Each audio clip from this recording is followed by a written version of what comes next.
My 27, GF, 30F, hasn't had a job in 4 years and it's wearing me down. Hi everyone. I started an LDR with a girl I met through a friend, which lasted about a year, and then culminated her moving across state lines to be with me in the city. Everything was great, and we were truly in love with each other. Because she moved across state lines, and because she had expressed the desire to leave her toxic field of choice and try her hand at something more banal, I agreed to take on the burden of supporting her for a while until she had a job. She would take on most of the cleaning and groceries, etc., while I was at work. I even agreed to sleep on the mattress in the kitchen because she had chronic insomnia problems and required very specific constraints under which she got sleep. I could not tolerate these while working.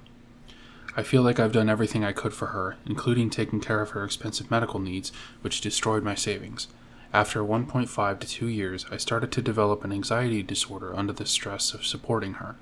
What had first been something I was willing to do out of kindness and love quickly became a consent issue and has turned into a burden.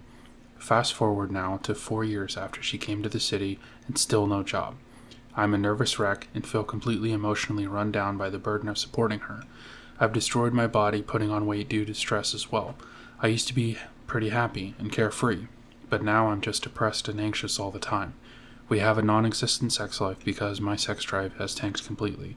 I don't know what to do because I still love her and we have a loving romantic relationship otherwise. She's never really done anything wrong, if that makes sense. She's been loving, helpful, and genuinely seems affected by not succeeding in finding a job and helping shoulder the burden. I've never really cared for my mental health much before, but it's really starting to affect me.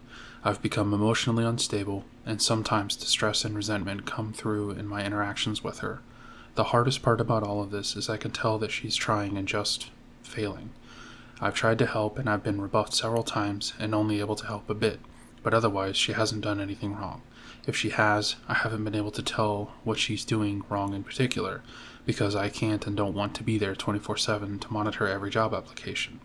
But I am resentful because I feel like I've sacrificed everything from my body to my mental health to make this relationship happen, but it's just not happening. What do I do? To make it clear, this is a big, deal-breaking issue for me that I've told her is my primary source of anxiety and stress. I don't see much change, and I think she's too ashamed at this point to give me the updates, which just compounds my stress because of the radio silence. Update, almost a year later. TLDR, we broke up, she was taking advantage in the last 2 years. I posted about a 4-year relationship causing me mental, emotional, and physical health problems due to said partner failing to find a job or to contribute to the finances in any meaningful way. I made the post at the height of COVID in my area, trying to keep the relationship alive. At the time, we moved to a new state and a smaller town to live more cheaply and to help address my physical needs that couldn't be met in the city with everything and everyone locked down. Things were good for a few months. However, the job question came back again. I was working full-time and had taken on new responsibilities for keeping myself in shape, working hard to lose the weight. That's when I noticed she was just kind of existing.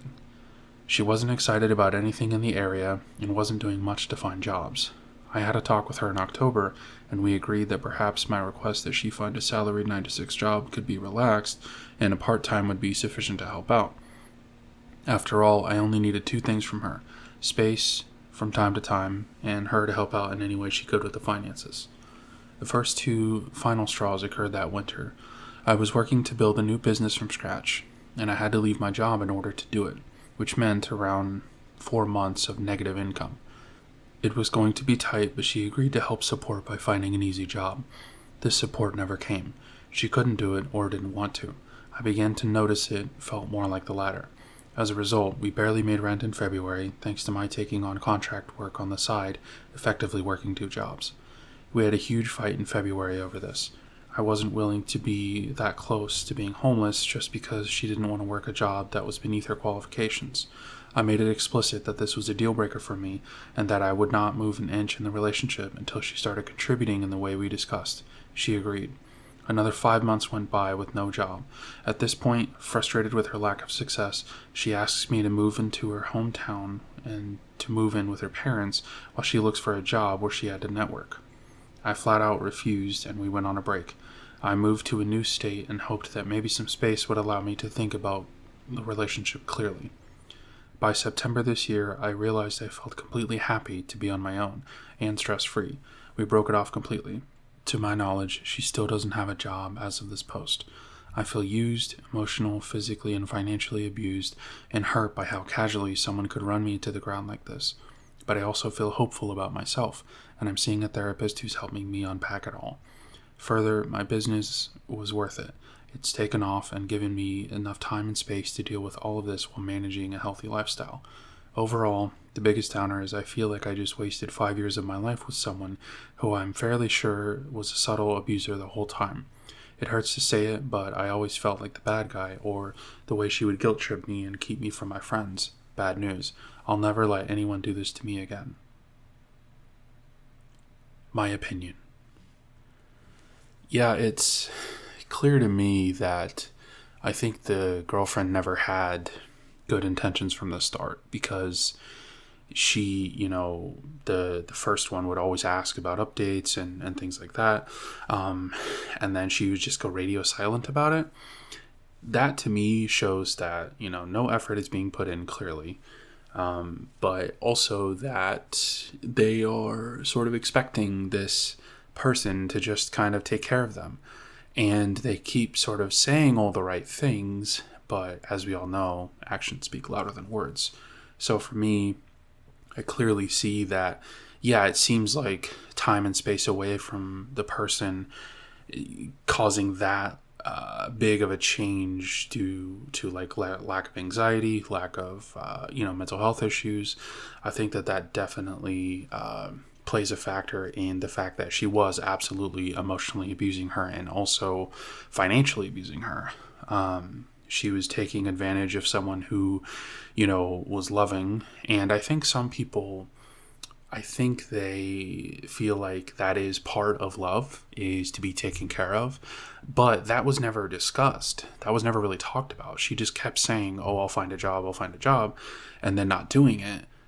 Whereas usually the people who feel like being loved is being taken care of say that, they will come into the relationship saying, hey, listen, I don't want to work. I just want to be supportive. I want to be the stay-at-home, whatever it is. There's usually a conversation up front about what's wanted. But here it's like, even if she does believe that, she never actually says it.